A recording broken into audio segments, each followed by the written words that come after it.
Thank you very much. So let's get the most out of your cellar door. I want to start by throwing you three questions. If you've got a piece of paper handy, it'd be great to actually write down your answers. Starts your journey right from the way, right from today, right now. It's always interesting to have a conversation about those questions later as well. So first question, how do you sell wine? What are the channels? What's working best for you? Where do you sell it most? Is it direct to consumer at cellar door, or is it more online? Are you selling more through wine clubs, or actually selling it more through distributors or export? My second question is, which channel would you like to grow the most? What's the priority? If you were to grow day-to-day across the counter sales, your focus on cellar door is going to be quite different to someone who wants to grow their export market. I think they both need a cellar door, but how you actually tackle that growth is quite a different strategy. And think big here. I think big and think long term. And sometimes the answer is we want to grow all of those markets. As an extension of that, third question, what would an extraordinarily good cellar door be to you? Is it just selling a few bottles of wine to customers, or would you rather create something that's a bit more long-term, of customers that buy more often, come more often, become loyal? What's that great experience look like? As Henrik said, my name's Amy Smedley. I'm director at Studio S2 Architects. And we do believe that everyone's a bit extraordinary, or at least has the capacity to be. And showing people what that extraordinary is about you and your business, it gives you an identity, it gives you a personality, and expressing that personality in a really big way, it makes you stand out from the crowd. It's that act of showing people what is extraordinary about you that becomes a tourism product. What we've found, though, is that tourism places have different needs to other places. They have really big personalities. Wine labels particularly have really big personalities. And they also have really big stories to tell, really important reasons for why they exist. But they're also trying to tell them to people who potentially don't speak the language, potentially have never been even to South Australia before, let alone to your cellar door. So you've got some complexities in how people actually manage to understand your story. And that's why we create places that show visitors extraordinary things and what you have to offer. We express personalities and we tell their stories using all your senses, not just verbal. And we also want to make it very easy for people to enjoy the experience of visiting your place, and also to buy your product, because often we forget that that's why people actually visit cellar doors, it is to buy wine. So going back to my questions, think bigger, maybe a bit more long term. What would getting the most out of your cellar door look like for you? So I'd suggest that you look at it from two fairly specific angles. The first one is just make it easy and make it obvious. About half of cellar door traffic is first-time visitors for most cellar doors, and they've got lots of other options, lots of other wineries to go to. Even down the street and around the corner, you've got quite a flooded market. So looking at ways to make this very easy and very enjoyable for people is just 101 of cellar door. So we're looking at ways to make it easy to arrive, easy to navigate, easy to understand, and easy to purchase. You want to show people how welcome they are to be there. You want to show them how much you want them to buy your wine over and over again, not just one time. You want to show them using how it looks, how it feels, what you can touch, what you can do, not just how good your staff are. You want to make it really easy for your staff to actually engage with them because they've already had such a great experience arriving. So what we're looking to do is make a place really recognisable. We want something, actually I might just jump back to that slide for a minute. Recognisable, we want a great entrance statement. We want people to know that's the way to go in. Great clear car parking, really simple pathways. One direct path is always the simplest way to go. That doesn't mean you can't wind around corners and through gardens, but it does need to be one path. Options for paths are confusing.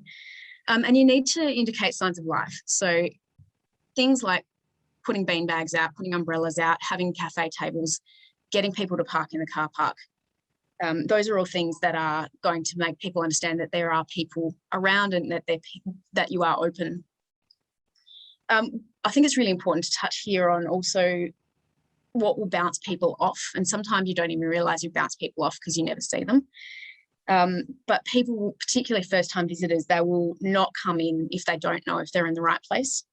If it doesn't look how they expected it to look, if they're not sure where to park or whether they can park where they are, if they don't know whether it's the public entrance, I know you guys really need to make your delivery access and entrance really clearly marked. Truck drivers are terrible for that, but the public will bounce off if they can't figure out which driveway to take. If they're not sure you're open, if they can't find your front door, and I've heard plenty of stories of that, if the door wouldn't open, if it's too hard to open, it's too heavy, or if there's nobody around, people will bounce off. So as you come inside, you've also got those opportunities to create good signage. You want it to be not too noisy, so things that are overwhelming will bounce people off. A clear view to being able to see someone but not having to deal with them straight away is a really interesting thing. If you think about retail stores that have somebody right in your front as you walk in, and you often bounce off because it's just a bit too confronting. And having that broad view of what's available as you walk in the door is a really important thing as well. I think these two images on the left depict that really nicely, that you can see that there's options, you can see that there's things beyond that you could do if you choose to move through that space. So giving people glimpses of what else is available is a really powerful way to make it simple for people to understand where they are and what the opportunities are. And the second thing that I would absolutely encourage you to think about is being entertainingly different. So I'm not just talking about standing out from the crowd. I'm actually talking about things that actually affect people. So yes, you want to be identifiable in the mass of different cellar door options. You want to express your personality. Your brand has to be really tangible across every aspect. So when we talk about how you design your buildings, you want them to match your website, you want them to match your social media. It needs to be branded right across your whole presence, digital and physical. And you want to make it a real experience to visit. It needs to be a bit dramatic. Being on stage, you've got to kind of overact to get people engaged and have an effect on people. It's the same with buildings. People don't necessarily read into your product unless you give them those tantalizing bits of tools to make them think about what you're actually trying to say. So make it dramatic. It's got to be entertaining if you want people to understand it and remember it. So a bit of drama for effect. And the other thing to think about here is to find opportunities to be a little bit different every time people come again. So it's not the same as it was last time I visited. And the opportunities to find to be changeable or to be seasonable or a little bit improbable or a little bit surprising are those things that really change an experience from being just visiting a winery that I don't really remember where I was to being something that's really entertaining and different and engaging and remembering and therefore building brand loyalty and therefore building sales. So the most fundamental thing, again, is making that recognisable brand statement. And spaces that feel like your brand as well. You want them to match the personality of the label or even the greater company as a whole, creating that consistency. And then we're looking at, so I'll go back to these examples a bit later. I'm going to dig into some detail on those, but just broadly looking at the things that you have to offer to do on site, matching those brand stories. So you've got a reason to have in your place what those experiences are, so they match, they make sense. And they're things that tell people about your personality, and they're also things that are important to you. So we're not talking about just walking people through barrel hills here. We're talking about things that keep people on site because they're interested in who you are and what you do. And the tourism experience of letting people understand what your ideas are, what your rituals and beliefs and motivations and challenges are, so that they actually get a little bit invested in your business. So the real challenge here is finding ways to express those personality traits and those ideas and values in a way that's a bit dramatic, it's a bit entertaining. So I think the examples that I'm showing you here, where with the flinging of the watermelons, I've given you an example of a safari park in Canberra where you have these close encounters with animals while you're having your dinner.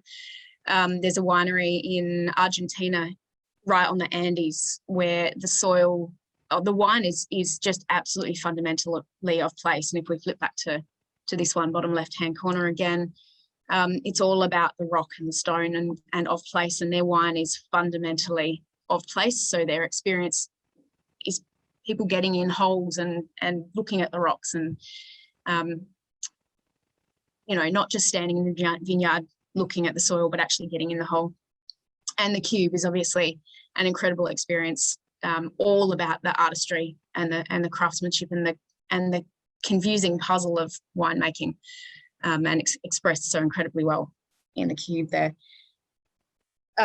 So what I want to point out here again is that it's not necessarily day-to-day rituals that we're looking at here. Maybe it is, but there's some drama that's involved. We're not, your winemakers I know are not digging holes in the vineyard and looking at the rocks every day, but it's something that maybe they've done once or twice. It's something that's very important to the way that winery works.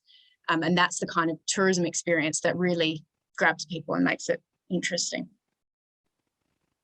So they're capturing your stories. And what I think is really, really great about these is that they're bookable, they're enticing, and they let you show more about your place, where it's been and where it's going. So what do you actually need to do? What do you actually need to change? And what can you start doing today? First thing I would say is look at how you're displaying your wine. This is pretty simple, pretty fundamental, but very poorly done in wine. I think sometimes we forget that we're selling wine in our cellar door, and we don't want to be Dan Murphy's and we don't want to be Coles, but we certainly do want to sell our wine either today, turning wine over across the bar today, or displays that sell later, that give you that story, that give you that understanding of perhaps you want to take this to the beach, or perhaps you want to drink this with a certain kind of food. Those are the displays that sell later, and they give you that understanding of value and temptation that builds intrigue, builds curiosity about your product. It might start to sell some of your experiences. So these are grab and go, impulse buy displays that sell now. So we're talking about things that allow people to take stock straight from the display. It's really important with stock straight from the display that it's not too artistically put together. And these ones are borderline, actually. You need to be able to see that there is ability to take a bottle of wine from that display and not ruin the display. You want to be able to encourage people to look at it and touch it, because once people have picked it up, they're unlikely to put it down again. Which leads me to the fact that if you want people to buy cases of wine, put cases of wine in your display, not just bottles of wine, or put boxes so they can pick up a box. As soon as they've picked up something, they're more likely to fill it. Whereas if you have to provide the box for them at the end, they're less likely to actually engage and follow through on that purchase. So my hints for these sorts of displays are lots of stock. It's laid out so one remove doesn't damage the appearance of the display, and you're restocking them fairly regularly. Like, you actually want your staff to understand that they're turning over this stock really quickly. So that's really exciting, actually. If it's too beautifully laid out, people won't take anything. If you have a lot of different products, like we've got on the left-hand side at Barossa, you need to create some sort of feature of some of the items in some places. We need some screens, you need some storytelling, some things that intersperse into this. Otherwise you get overwhelming, don't know what to buy. And it also gives you the opportunity to feature products over time as well, and create that freshness as well, things that turn over fairly often without having to change your whole display all the time. And you want to feature the format, as I said, that you want to sell. So if you want to sell bottles, excellent. If you want to sell magnums, put them out, make them a feature. If you want to sell cases, put the cases out, fill them, put 2-packs out, put 6-packs out, put out the format that you actually want to sell them in, and load the shelves really elegantly as well. So the one in the Barossa is done beautifully. The big, heavy things go at the bottom, the light, fragile things go at the top. So you get that kind of proportion and loading. And then the second kind of display is your sell later kind of value statements about how you might drink this wine, how you might enjoy this wine, what it means to you to drink this wine. And it's also your storytelling in the background as well about who you are and why you make it. Yeah, so these displays are how great is this product, how great are you, why should people become loyal customers? And they're specifically displays that you're not taking wine from. So it's what in retail we call it that you actually have to buy excess stock to create these displays. You're not going to sell the wine out of these. Sometimes it's even okay to use empty bottles and fill them with liquid or recap them or whatever it is so that you actually don't waste it. But it's really important to understand that this is display for tangible long-term relationship, not buy from this display.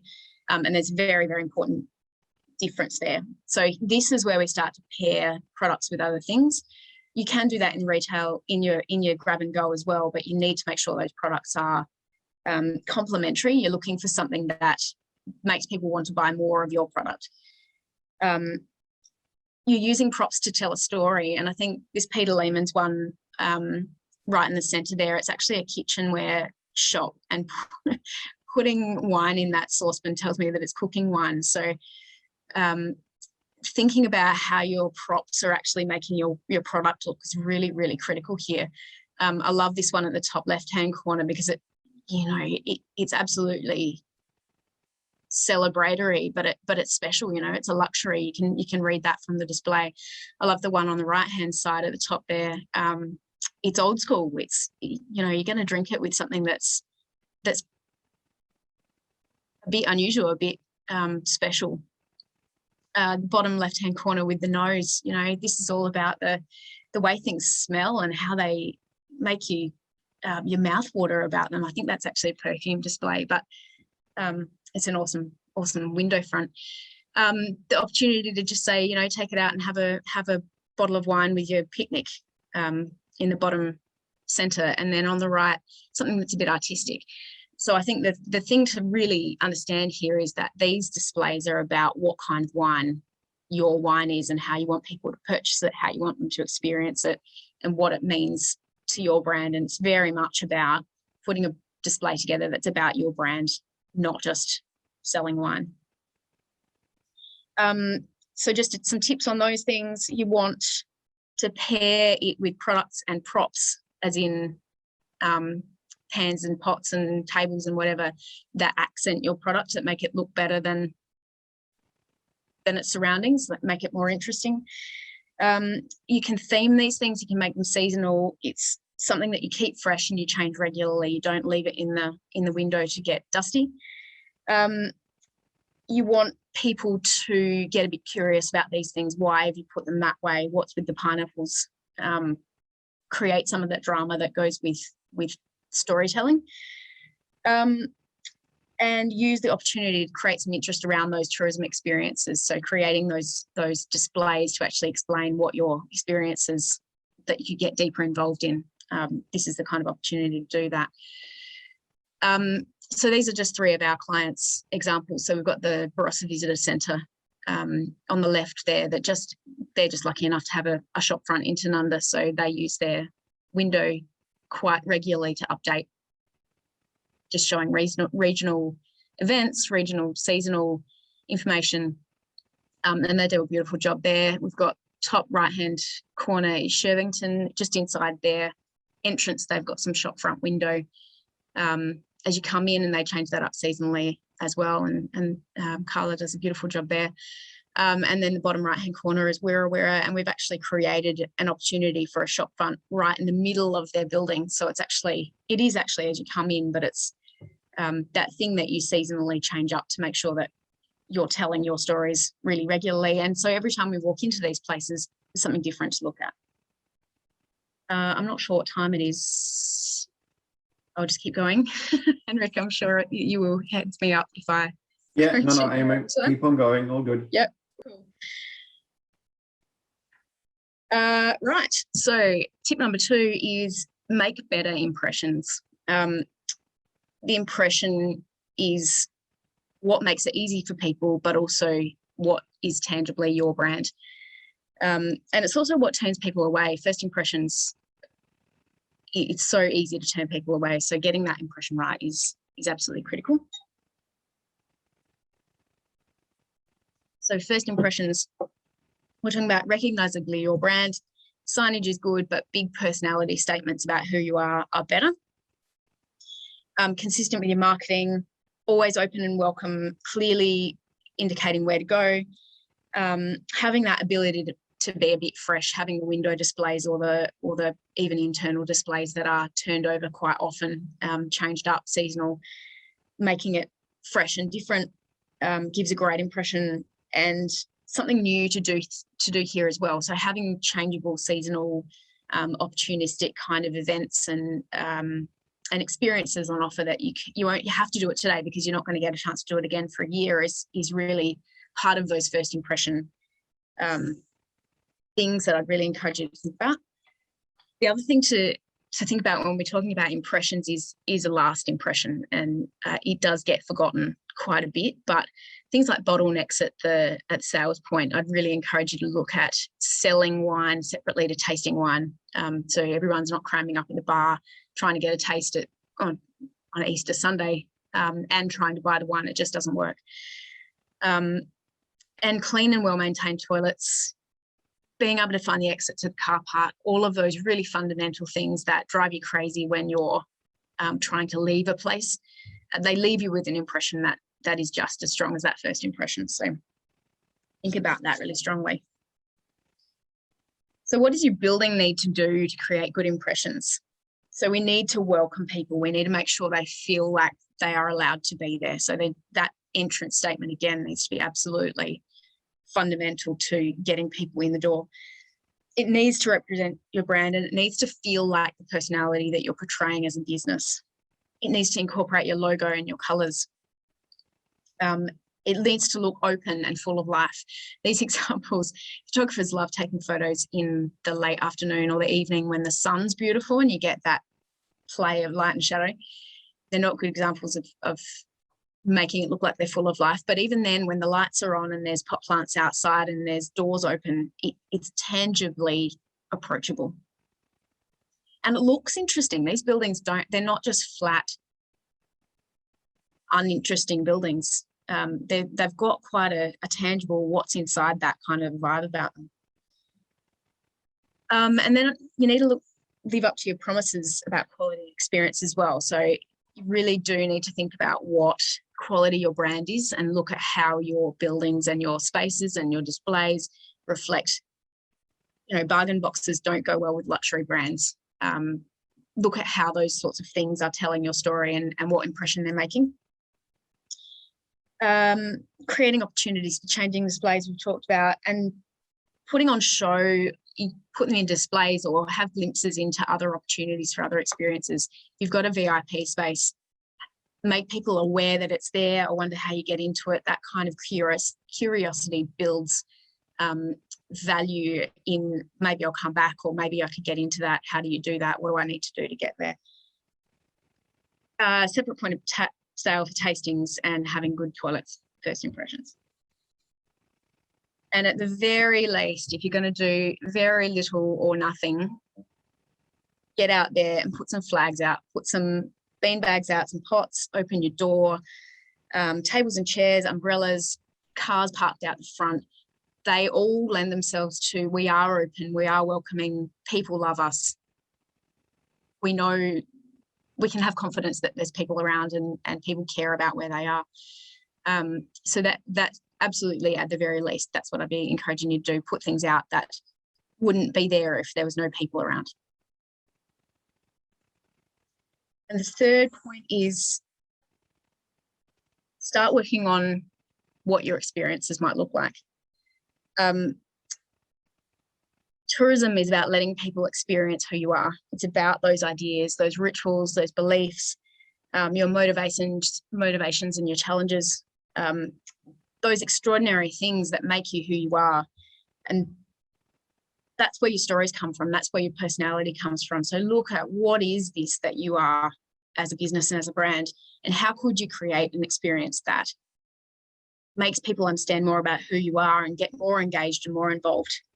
But also keeps people on site longer. The longer you, psychologically, the longer you stay somewhere, the more likely you are to buy more, to buy again, to understand better what's available, to bring your friends next time.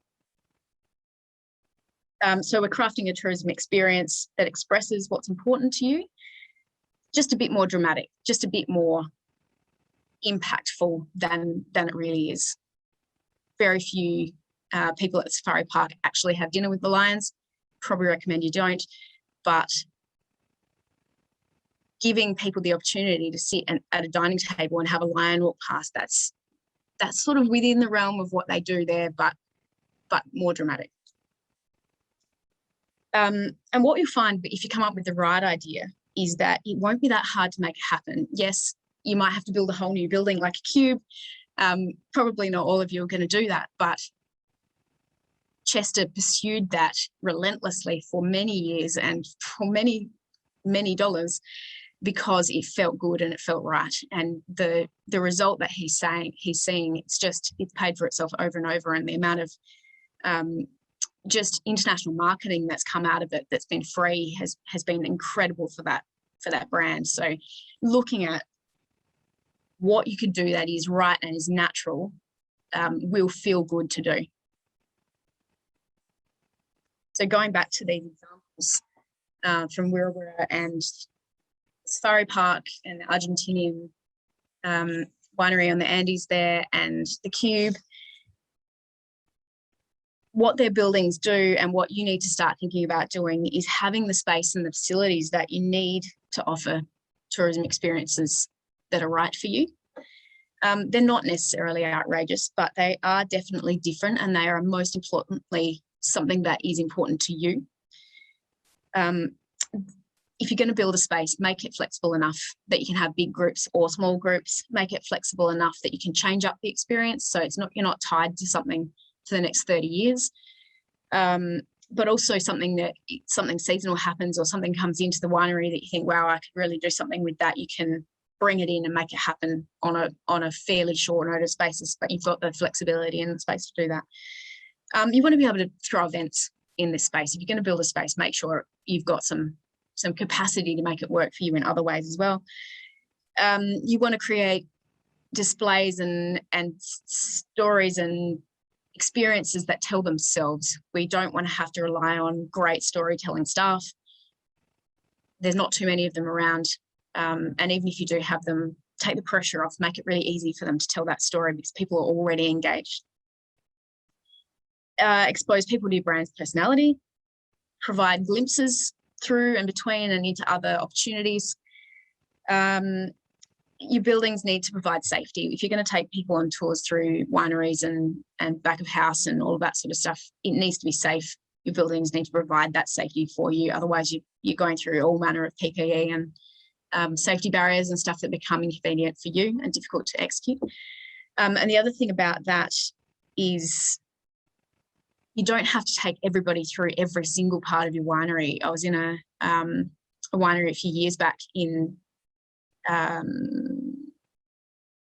Victoria, where they just had sheds upon sheds upon sheds, and they were in a fairly average state of repair. But you don't need to take people through that. You only need to take people through the bit you choose to take them through. Keep that part up to your level of quality. The rest is up to you to deal with as you need to. Which is my next point. Limit people to only the areas you want them in. So that that goes to liquor licensing as well. So we create natural boundaries. So people will always push boundaries, but give them that sort of scope so you don't have to constantly supervise. And make it easy and cost effective for your staff to operate. We need to make these things pre-bookable, but so you know you need to staff it, and pre-payable, but also things that you can cross-staff. If at a moment's notice your cafe hasn't got enough staff but your cellar door's full, you need to be able to cross-staff that, and they need to be able to see that those staff need to move across without having to execute some complicated ins and outs. So cost-effective to implement is really, really important to us. So 2 main points. Experience is not just about tour groups walking through the barrel hole and doing tastings. You can do that everywhere. It's not particularly entertaining or dramatic, especially if you've been through a few of those kinds of experiences. They do need to be really purposeful. That's going to take effort to come up with some ideas and some effort to execute. But if you land on the right idea, it should feel right. It should have all the tools already in place. You should have this kind of already in your head, somewhere in the back. And it's just about creating that right space and place and implementing your catapult or whatever it is that you need to do to create that experience. But it will feel right, and adding drama is the part that takes the most thought. So here's an action plan. What is a great cellar door like for you? What is extraordinary about you? Then I'd encourage you to walk the visitor path and check for easy and obvious. Make sure that when you approach from the street, the gates are easy to understand which one's the place to go in. Make sure that the driveway is easy to navigate. Make sure your car parks are easy to find. Make sure the front door is visible. Make sure it's obvious that you're open. And then do something about it. It's all well and good to talk about these things, but actually take some action. So we have a prolific amount of information on our website. You can download our ebooks. We've got, I think, 5 at the moment. There's one dedicated for tasting rooms and cellar doors. There's also accommodation, visitor centres, food, tourism and agri-tourism. We also have about 20 fact sheets, everything from dot points about making it more energy efficient to adding a function room, adding a cafe, adding dealing with heritage buildings, all manner of those sorts of things. There's also stuff about how to engage an architect and what that entails. There's information about brand personality. And then we've also got a quiz on our website that you can go through. It asks you questions like, how does it feel to be in your place and what kind of stories you want to come out with? And it comes out with a personality that gives you some understanding of what kind of place you might want to create. So you're very welcome to do that. And that is all my slides, Henry.